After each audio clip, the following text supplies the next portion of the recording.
The next topic is going to be Serie A Wonderkids. So Okay. just like the weekend standout, if you guys have Serie A Wonderkids that you know are ballers, go to the comment section and go and smash all the names that Yeah. you have. We're going to answer and we're going to have a good chat about those names because having a good chat, that's what we're here for. Hmm. So I want to what this topic is going to be the Serie A Wonder Kids, and being Serie A Wonder Kids, I wanted to start with a proper Wonder Kid, and this player is might be. I don't even know if he's going to play straight away, but you know where I'm what I'm going to, I and do. this is Luca Romero that went Yeah. from La. He's the youngest player to Hmm. ever play for in La Liga, with 15 years old for Mallorca. He now went to Lazio, and I am dying to see what's their plan with him because Sure. he was being told that he was. I know mini Messi, next Messi, but the truth is, the record stands, and he's the youngest player to play in La Liga, and he's Yeah. extremely technically gifted, and yeah, it's interesting that he went to Lazio. Yeah. It is. So I wanted to start with a proper wonder kid here, and yeah, Luca Romero. Yeah. He's good. He's a small guy, and incredibly technical, and fearless, and Incredible basically, mullet.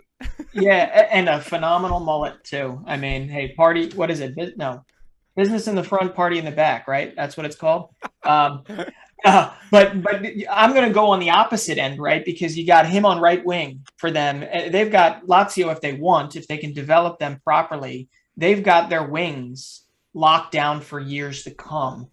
In the form of Luca Romero on the right, and then on the left side is a Spaniard, Raul Moro. Okay, and he's basically like the mirror image on the other side of Romero. And Raul Moro, I mean, Maurizio Sarri has given him quite a few chances this preseason. I think you're going to actually see him kind of worked into the 11. I don't think he's going to start, but I love that, he's willing to give him his chances, and he has definitely taken them, and shown kind of silky skills. I mean, he's like pacey, and again, it's Luca Romero on the left side. It's really really fun to see. I don't know how much they're going to play early on, but you can imagine as the season gets stretched, I think they're going to get plenty of chances there. So that's my first two. I love that both came from Lazio. When I thought we both of us were going to talk about the same people, but we didn't. Look at that. Yeah, you see, gotta highlight those wonder kids. That's funny. My second highlight here is a player that I feel like is gonna work out very well where he's at, and I'm going for a Roma player, and that is first I'll mention Zaniol because guess Okay. who's back? Zaniol, Yeah. and Zaniolo is back with Morin, so that is something to look forward to, and it might work out very well. But the player Okay. that I'm very hopeful with Mourinho is Mhm. Ibanez because he's a Ah. Brazilian center back, and you know defensive tactics, defenders. Mourinho loves them, and if he's Brazilian, like it's the same language. So I Mhm. actually he's quality. Okay, from his style of play too. Like he's a rough player. He's the one that can pass the play very well. Like he's the type of player that Mourinho would enjoy to play with. And the fact that he's Brazilian, like I feel like that's going to be very helpful too. The language barrier is just going to be on point. So I'm very hopeful to see what happens with Roma with Ibanez. That Yeah, would be one of the wonder kids to watch. he's a good one, and I know. I mean, he never really got the chance at Atalanta, but that's kind of funny because who knows? Maybe he could have turned into who Christian Romero is now, but he's now at Spurs. But anyway, I'm going to stay on the AS Roma topic, stay on the Jose Mourinho topic, because this kid has probably one of the best stories out of all the guys we're going to talk about, and that's Abreema Darbo, right? And he 2 years ago, he was kind of just finding out that there are opportunities in the footballing world for him.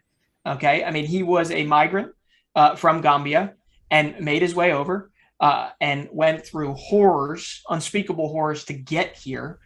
Here, as in not the United States, but to Italy.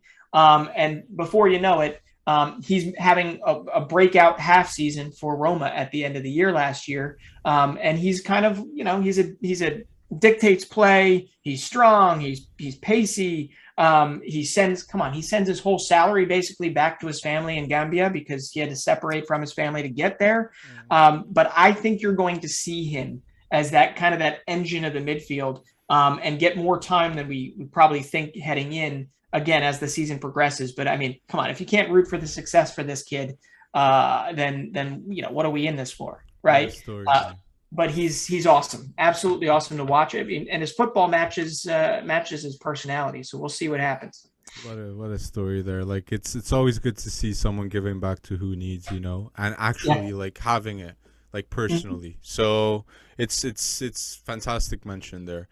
I'm gonna mention, like, I thought you were gonna lead up to this player, and I was saying he's gonna lead up to my pick.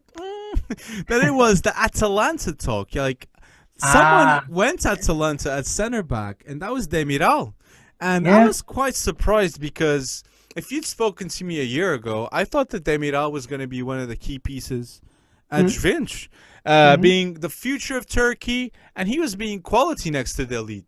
So I was quite surprised, but come on, Atalanta, good business. Like, you're selling Romero, and you're replacing with a player that already knows the level that you should be at.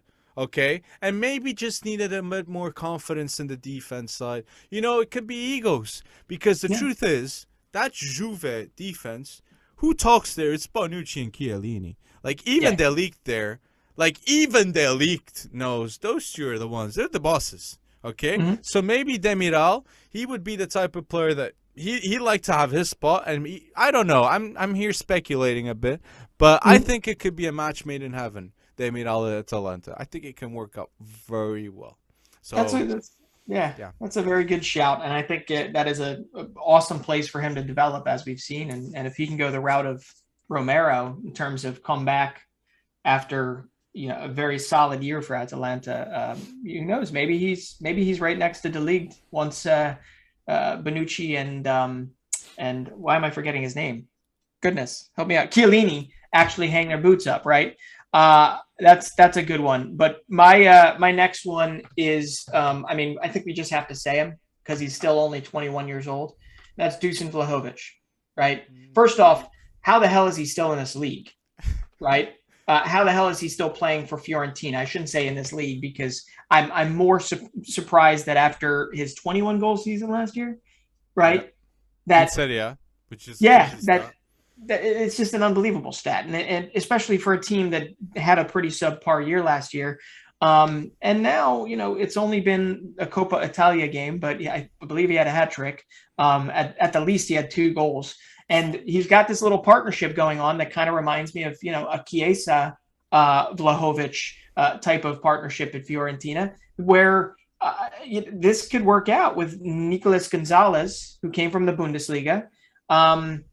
And this kid could wind up going another 20 goals this year if somebody doesn't poach him first. I don't know how he's still a Fiorentina player, though. I mean, do you? I think he might move, though. We called it. This is, if you guys go see the rebuild on our YouTube channel, the Tottenham rebuild, we said that Dusan Vlojovich should go to Tottenham because we were already thinking Kane was leaving. So, he's the perfect replacement, and he keeps on proving us right by scoring more goals. So Dusan Vlojovich, guys, remember the name? Exactly. I like to mention 2 players that they're common names, but I feel like Brahim Diaz, is the first one, because now it's not a loan move; it's a permanent move. So I'm expecting to see a star there because he's got the star environment with him now at AC Milan, and he's going to be a starter. And they have Champions League football, and now they have to provide a bare minimum of quality football. And Brahim Diaz, I think, guarantees that. But I'm going to talk about a player that disappointed me a bit because I was a big fan of him last year, and that was Tonali. Yeah. Because I thought Tonali was gonna assume the Pirlo type role, It's not just the hair, but it's the quality of play. And at Brescia, Tonali was that type of player. You know, the pinpoint passes were there. The long shots when he felt comfortable, he'd do it and he'd get some in. And Yeah. with AC Milan, it just looks like the confidence isn't there. So I really hope we see a different Tonali this season. And I'm gonna be watching him. So yeah, I'm gonna recommend him Wonderkids to watch definitely. Yeah, and I think I think you're gonna get your answer early on because I think Franck Kessié is out for the next month or so with an injury. So you have Franck Kessié, and then I believe the African Cup of Nations is early 2022. So you're gonna see. I think that gets Kessié out again, and Ismail Benacer, right? I think he'll be leaving as well. So. Hey, Sandro Tonali is going to get his chances this year, but I'm with you. I mean, we both would talk about him, and when he was with Brescia, he'd have some phenomenal games that you were just like, oh man, this kid is like the regista for the future. It's going to be insane. So we'll see what happens. I don't know how much bringing in like a Yassine Adli is going to affect his play, but who knows? We'll see. It's a good but it's a good yeah, point. it is. It is if they can do it. All right. Well, I don't know what number we're on here, but I have a feeling that if you don't say it, you're definitely going to piggyback on me saying it, right? But I have to say it because hey, I was a big Danish stan during the Euros, as I don't know how people couldn't be. But yeah, when Christian Eriksen went down, they called upon another certain Danish, midfielder / winger, Mikkel Damsgaard. And God, man, he won people over. He was so good, so fearless. Occasionally dribbled too much, but hey, I love that about him. And apparently can hit a damn good free kick.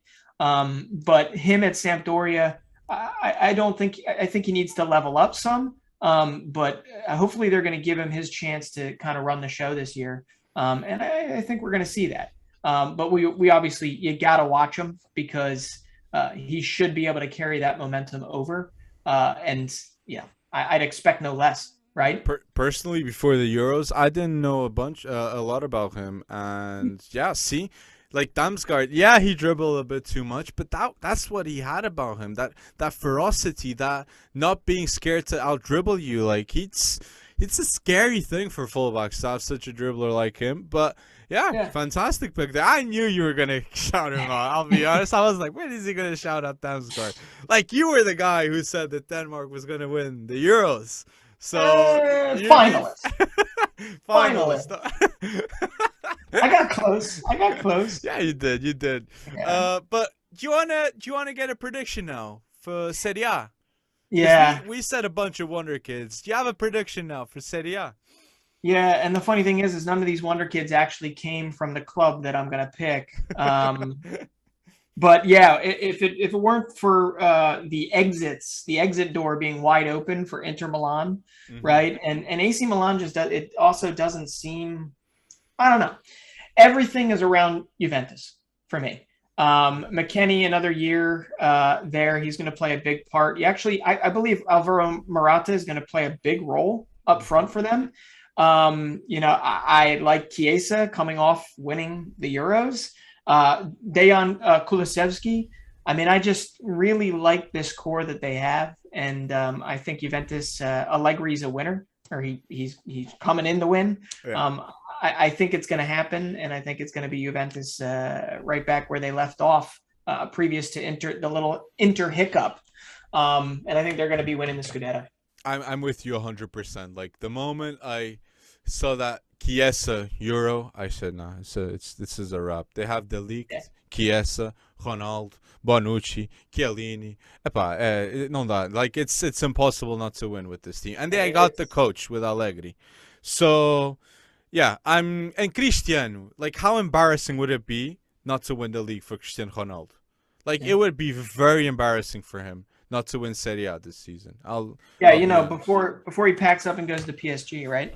That we called it before we saw Ash doing that news. I did say that Mbappe is going to Real and Ronaldo was going to PSG. And now that Messi there, 100% that's going to happen. Now that Messi's there, now I'm really confident it's going to happen. Because the amount of shirts that PSG sells with those two there, It's Unbelievable. historic, but that's another talk there. But yeah, that's we got to win Serie